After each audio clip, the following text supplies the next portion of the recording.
Hey, Magic fans, welcome back. This is your captain speaking here on Captain Clyde's MTG.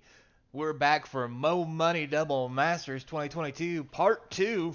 That's right, they've released about another 40 cards for us to run through real quick. And it just rained in dollar bills. They're just making it rain here in Magic World. This set is amazing. We're going to have to go over, we'll have to have a video a little later about how the price of this set came out, where the price of the set is now after the preview started, and the fact of how hard it is to get. Um, yeah, that's got to be a whole nother series because we got 40 cards to go over. So, tray tables and seat backs should fill up right position because your captain is speaking, and we're about to take off into Moolah Land as we make the money machine go burr as we just print the best of the best back into Magic. Useless shilling at the end, but if anything, please subscribe to support the channel. Try and get to 1,000 subscribers, and I would appreciate it. So without further ado, let's take a look at making it rain. So we're going to start with our mythic Warrior's Oath, 2 red sorcery. Take an extra turn after this one. At the beginning of that turn's end step, you lose the game. Basically like a Final Fortune or what have you. Good reprint. Definitely a $5 to $10 mythic easy. Not considering other combo style-esque things you can do. So, yeah, it's just going to be the bomb. I mean, this is going to be another great card as well that you can put into legacy decks, with Time Vault, so you can cast this, eat the turn with Time Vault, make it a real turn out of it, so forth and so forth and so on. Yeah, it's going to be a thing, so this is going to be worth some money. Next, we have Alicia Who Smiles at Death, because Lord knows we haven't seen this card get printed enough. So it's a red and 2 for a 3/2 with first strike.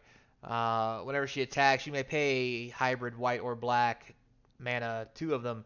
And if you do, return target creature card power 2 or less from your graveyard to the battlefield tapped and attacking.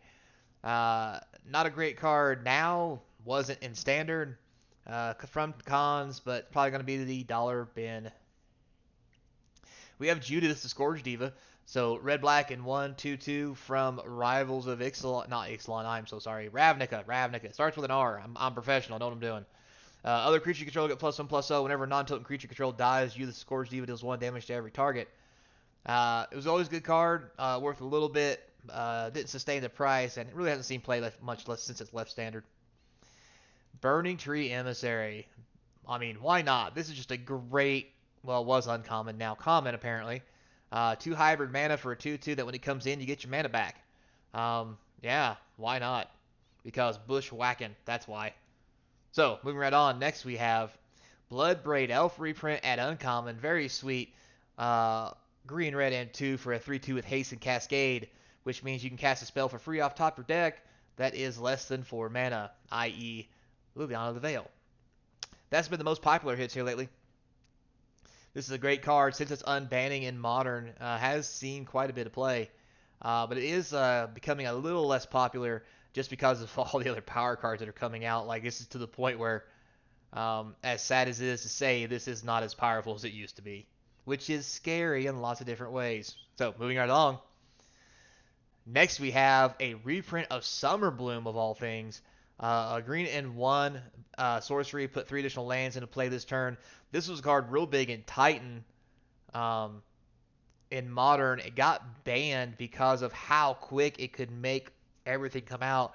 You literally could lay an Amulet on turn 1, Summer Bloom on turn 2, and make a Titan, which was absurd. Had to ban this card. Kind of surprised to see it in a reprint slot, but it was last in Mirage or something like that. I don't remember. Anyway, still a cool reprint. I like it. We'll see where it goes. Maybe it means they're going to unban it. Dun dun dun. Probably not. It's too good. Anyway, next we have a Food Chain reprint. Can you believe it? The first time ever they've reprinted Food Chain, I think.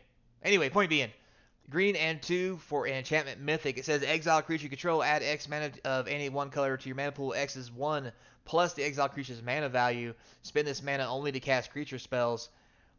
This was real popular with the Sphinx that is 2 blue and 2. When you sacrifice it, it goes into exile, and you may cast it from exile at any time. Basically saying that you can make an infinite loop gaining 1 mana every turn. Also, can we take a minute to take a look at this picture? This is so dark, and I like it. Man, do I like this picture. So sweet looking food chain. And man, this thing comes in foil. I think it's gonna be pretty pricey. Next we have Orzov Pontiff. Good old trusty modern card. Black, white, and 1 for 1/1 has haunt, which means when it dies, you get to exile it targeting creature. When it enters the battlefield or a creature it haunts dies, you get to choose one. All your creatures get +1/+1, or creatures you don't control get -1/-1. Kind of a pretty sweet mini Wrath, which was very popular for a while in like Aristocrat style decks. Haven't seen a whole lot of play here lately, but does get a little play every now and then in Commander. Moving right along, next we have Deathbringer Liege. So we have another hybrid card. White or black 3 times and 2, so 5 mana for a 3/4 that gives you a Crusade or a Bad Moon, actually both. And whenever you cast a white spell, you get to tap a creature. Whenever you cast a black spell, you may destroy target tapped creature. That is insane, because if you play a spell that's white and black, you get to tap it first, then kill it. Dun dun dun.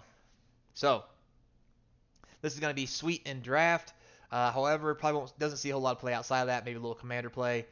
Combo Console of Allocation. So black, white, and 1 for a 2/3. Whenever an opponent casts a non-creature spell, that player loses 2 life, and you gain 2 life. This is a sweet reprint, I believe, from the Kaladesh era. I think, maybe. Oh hell, I don't know. Very popular card though. Does see a little bit of play, so not too shabby. We have the Wiltleaf Liege, so more of the Liege cycle. So green-white hybrid. You get 3 of those in 1 colorless. You get a 4/4, which is an amazing rate. And other green and white creatures get +1/+1. If a spell or ability an opponent controls would cause you to discard the Liege, you can put it into the battlefield instead of putting it into your graveyard. Disgusting. So this is pretty good. Hasn't really seen, honestly, much play outside of, once it was in Standard, which was, I believe, Morrowindish style era. Was a powerhouse then, but doesn't get a whole lot of play now. Next, we have City of Brass reprint. So, for those of you who weren't old school and don't know what this is, City of Brass, whenever it becomes tapped, it deals 1 damage to you. You can tap it to add 1 mana. This is one of those rare lands that if someone taps it for you and you don't take mana off of it, you still take a damage because it says when it taps it. With that said, this is a pretty cool reprint. Not really anything special, I don't think, because City of Brass is around, although it has become very popular lately and got kind of expensive. But with this, it's something a little more old school. I'm not going to downplay how sweet this new picture is. However, the original Arabian Nights picture, that's just my jam because, yeah, City of Brass, man. I mean, come on. So, sweet hit in the rare slot. Next, we have Master of Cruelties, red, black, and 3, 1/4 reprint. This guy's got first strike and death touch. When he attacks, he can only attack alone, and whenever he attacks and a player and isn't blocked, that player's life total becomes 1. Then the Master of Cruelties assigns no combat damage this combat. Pretty sweet card. Literally, could swing twice and kill somebody. It's a little popular. Doesn't see a whole lot of play though. Probably about $5 or $10 rare at one point. Or mythic. I'm sorry. Excuse me. This is back from Ravnica, and this reprint's probably make it a little cheaper, but still a decent hit, but not that special. Unburial Rights, because why wouldn't you want to pull these disturbingly amazing cards that are overpowered out of your graveyard straight into play for almost nothing? So yeah, black and 4, return target creature card from graveyard to the battlefield, flash it back for a white and 3. This thing was busted when it was printed, still busted now. Gonna be busted in draft. So yeah. Next we have Mathis, Fiend Seeker. So black, white, and red for a 3/3 with menace. Not too shabby. At the beginning of your end step, put a bounty counter on target creature an opponent controls. For as long as that creature has a bounty counter on it, it also has, when this creature dies, each opponent draws a card and gains 2 life. So basically, if you're playing a four-player commander pod and you put this on, I don't know, the guy on your left, it's really going to incentivize everybody to kill his stuff, because that's going to mean everybody gets to draw a card and gain 2 life. So this is pretty sweet for commander. I ain't gonna lie, pretty decent rare. Don't think it's worth a whole lot, but I still like it. Kalia of the Vast reprint. We just had Kalia in the last couple master sets. They reprinted her again, probably because she didn't get it that much cheaper, but still. Black, white, red, and 1 for a 2/2 flyer. Whenever she attacks an opponent, you may put an angel, demon, or dragon creature from your hand on the battlefield, tap and attacking that opponent. This is one of the most favorite commanders that everybody seems to have. This is going to be a great pull, easily a $20 mythic at least. So yeah, just more money just sliding right in there. Then we have old Doran the Siege Tower. This is a callback to the old commander sets. Green, black, and white for an 0/5. Basically, each creature assigns combat damage equal to its toughness rather than its power. Also known as not Doran the Siege Tower, but Doran the Butt Fighter. Because Baby's got back and Doran's got lots. So this is a pretty cool card. Nice reprint, although this deck is only really made in Commander. It is fun to play, but it's nice to get a Doran reprint, maybe bring the price down a little bit. But honestly, probably going to be $1 rare. Then you have Skullbriar here, the Walking Grave. This sweet rare for a black and green is a zombie elemental 1/1. Has haste whenever it deals combat damage to a player, you put a +1/+1 counter on it. Counters remain on Skullbriar as it moves to any zone other than the player's hand or library. So yeah, if you kill this thing with 5 counters on it and someone digs it out of the graveyard with a reanimation, it comes back with 5 counters. And that's pretty disgusting. I'm not gonna lie. This is gonna be amazing in draft because this is gonna be such an issue. Because as you just saw, Unburial Rights. So there's that. Look at that. We got a sweet Raincore reprint finally. This card's right around a $5 uncommon, or was. So for 1 green, you get the enchanted creature, gets +2/+0, and has trample. And if Rancor gets put in your battlefield from anywhere, you get to return it back to your hand. This is back from Urza's Saga era. Actually, Urza's Destiny's the set, but it's the Urza block it's from. Yeah, I remember this thing. Love it. Varia the Lich Queen. This is one I don't recognize. So black, blue, white, and 1. It's a 4/4 zombie wizard. Whenever you attack with 1 or more zombies, draw that many cards, then discard that many cards. You gain that much life. This is disgusting. This is Sphinx's Revelation, kind of Sphinx's Revelation / Mill Myself. Because then it also has 2 colorless, exile 2 cards from your graveyard to create a 2/2 tapped black zombie creature token. This thing seems absurd. Even as a rare, I think this has got to be $5. This thing looks pretty good to me. Probably should have looked it up before I started, but I'm tired and stuff, and there's lots of cards. So, moving on. Next, we have Skin Render. So, 2 black and 2 for a 3/3. When it enters the battlefield, put 3 -1/-1 counters on a target creature. Not the best card as an uncommon goes, but in draft, this is going to be some seriously good removal for 4 mana to make a 3/3 and kill something. This is going to see lots of draft play. Next, we have Dragon Lord Silumgar.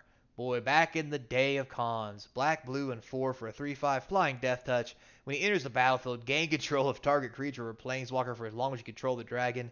Nothing like a 3/5 flying death toucher lets you steal your opponent's stuff. Yeah, that might as well just be Smog. And the way he's just chilling and like a villain. Could get it. He's a villain. Anyway, point being, moving on. Great card, worth some money. Good mythic. Restoration Angel reprint. What do you think about that? So white and 3 for a 3/4 flying flash. When it enters the battlefield, exile target non-angel creature you control, and then return to the battlefield. More of that blink style of draft deck you can make. Not to mention Restoration Angel in general is a pretty decent card. It's lost some value lately as of lack of gameplay, but still it's a pretty sweet pull. But it's probably only get you around $2 to $5. So Flicker Wisp again. Blink strategies galore. We talked about this already. Flicker Wisp is 2 white, 1 for a 3/1 flyer. When it enters the battlefield, exile target permanent, and then return that card under its owner's control at the beginning of the next end step. We've already previewed this, so I won't stay on it too long. But again, you notice that there is apparently some form of white blink mechanic in the draft as far as something you can do. So we'll have to wait and see what all it looks like. Sidisi Blood Tyrant. Blue, green, black, and 1 for a 3/3. When the Tyrant enters the battlefield or attacks, you get to mill 3 cards. And whenever 1 or more creature cards are put into your graveyard from the library, create a 2/2 black zombie token creature. This was all the rage back in Standard with Erebos' Whip, as you just mill yourself, make 2/2s, and then whip things out of the graveyard. Yep, this was pretty disgusting. Although it hasn't seen a whole lot of play lately, so this is probably going to end up in the bulk bin for $1, unfortunately. Great for draft, though. Next, Scion of Darkness. So 3 black and 5, because that seems fair. For 8 mana, you get a 6/6 Trampler. When it deals combat damage to a player, you may put target creature card from that player's graveyard onto the battlefield under your control. At least it cycles, I guess. Because that way you can cycle it in your graveyard for 3 and then, unbarrel rights it into the battlefield and watch your opponent poop themselves. But anyway, Decent uncommon, probably won't see a whole lot of play except in draft, with some weird form of I'm going to discard my stuff and get it out of the graveyard deck style. Next, we have the next Liege. It's the Balefire Liege. On a side note, don't drink a lot of caffeine before making videos. All right, anyway. Hybrid mana, red and white, 3 of them, and then 2 colorless. So for 5 mana, you get you a 2/4 where other red and white creatures each get +1/+1. Whenever you cast a red spell, it bolts something. It bolts a player or planeswalker. That's technically something. Whenever you cast a white spell, you gain 3 life. That's kind of disgusting. Not gonna lie, this is a good card. It's gonna be great in draft, and probably doesn't see much play after that. But how can you not like the leeches? Panharmonicon. That's right. The god awful card from I think it's Kaladesh. 4 colorless artifact. If an artifact or a creature enters the battlefield, causes a triggered ability of a permanent, you control the trigger. That ability triggers twice, or I'm sorry, triggers an additional time. Because you could maybe have 3 of these in play, because that's like a thing people do. Anyway, a very popular commander card. Nice reprint. It's the first time we're going to see it, I believe, as a reprint, so pretty sweet. Decent rare. Next, we have a reprint of Gravecrawler. That's right, good old Gravecrawler's back. 1 black, 2/1. It's a zombie that can't block, and you can cast him from your graveyard as long as you have a zombie. Again, probably part of that whole sacrifice theme where you can just start looping stuff as you sacrifice it. So, there's that. Because why else would you want to sacrifice a Gravecrawler unless you didn't have a Blood Artist reprint? So 1 black and 1 vampire. Whenever Blood Artist or another creature dies, your target player loses 1 life, you gain 1 life. Yeah, so there's obviously going to be some kind of sacrifice deck style in draft involving black, because that's the only reason this would be in there. Next, we have Vampiric Rites. So for 1 black, you get an enchantment that for 1 black and 1, you can sack a creature, gain 1 life, and draw a card. That's disgusting as an uncommon. Again, playing into the black sacrifice outlet of Gravecrawler, Blood Artist, so forth and so on. So pretty sweet card though. And then next, look at that. They reprinted Concordant Crossroads. Last reprint was Legends, I believe, for this. And the only time they've ever reprinted it since Legends is in a secret layer. So yeah, this is the first official reprint of Concordant Crossroads into a booster box. And this thing is like 20 years old. This thing is hot. Concordant Crossroads is worth a small fortune already. I think this is easily going to be 20, 30, 40, heck, maybe a $50 card or more, depending on how stuff's going as far as like how much they print, how much stuff goes out into the market, and that's another conversation. But anyway, great reprint. Just putting Money Machine Bird cards into the set. Love it. Moving on from there, we have the Fire Song and Sunspeaker. White, red, and 4 colors for a 4/6. Legendary creature or Mantar Cleric. Red instant or sorcery spells you control have lifelink. Whenever a white instant or sorcery spell causes you to gain life, Fire Song Sunspeaker deals 3 damage to target creature or player. It's a reprint from something I can't remember. Never was really hot. It's probably going to be a dollar bin rare at best. Maybe some decent action in draft, but that's about as far as that's going to go.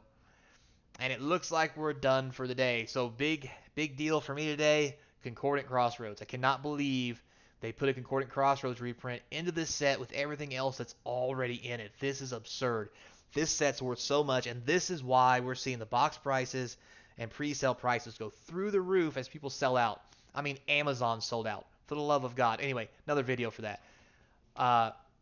Thanks a lot for watching, guys. I do appreciate it. Hope you enjoyed the video. And remember, like, comment, subscribe. The comments down below is going to feed that YouTube algorithm to help get some views for the channel, because we're trying to get to 1,000 subscribers. That's our target and our goal. And I appreciate any help you can do. And if you've already done, subscribed up and told your friends and family, because, we're all geeks in the world. There's links in my description to the eBay store where you can buy cards from my box opening series, which I'll probably open a couple boxes of this also. Not to mention a Patreon link for my Patreon if you want to sub up for a monthly membership for cool swag, which would be free cards and some sweet deals on boxes, new and old. Along with an email if you want to just reach out, say hi, or have any questions about the store stuff, or any kind of videos you might want to see me make. Do appreciate it. So remember, guys, thank you for your time. I appreciate you. Until next time, be kind, and as always, I hope to see you across from the game table.